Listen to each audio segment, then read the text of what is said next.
机会了。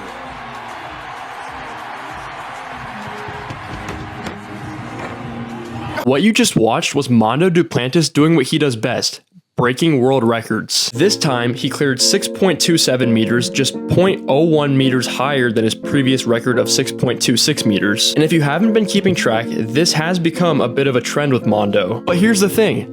I don't think this trend is ending anytime soon, and let me explain why. Let's rewind back to 2020, when Mondo set his first world record in Poland, clearing 6.17 meters. Incredibly impressive, right? Well, exactly 1 week later, he broke his own record in the UK, clearing 6.18 meters. At this point, it was clear.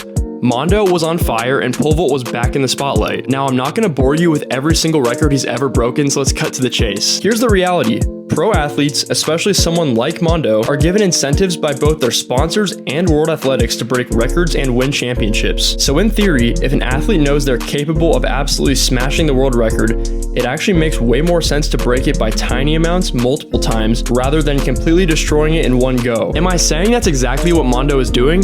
Not necessarily, but kind of. It would be crazy to think that Duplantis hasn't improved over the past 5 years and that every record jump hasn't just been the very best he can do on that day. But on the flip side, we're talking about the greatest vaulter of all time. And when you look at how many times he's nudged the record up by just a centimeter or two, it's hard not to wonder if maybe, just maybe, he's holding back a little. And just for a second, let's break down some numbers to put this into perspective. In the past, World Athletics has paid anywhere from $50,000 to $100,000 for a new world record. For simplicity, let's call it $50,000 per record. Then there's the sponsors, and Mondo's got some of the biggest ones: Puma, Red Bull, and Omega. Sponsors also pay out bonuses for world records, and while the exact numbers aren't public, let's lowball it at another $50,000 per record combined. So quick math, $50,000 from World Athletics plus $50,000 from sponsors equals $100,000 per record. And since Mondo's broken the record 11 times, that's 1.1 million at least. And honestly, that's probably a low estimate. Now I want to make this crystal clear, this video is not a knock at Mondo. If I were in his shoes, I would probably do the exact same thing if he's even doing it on purpose. Now I want to hear from you. Is Mondo really just breaking the record little by little for financial gain?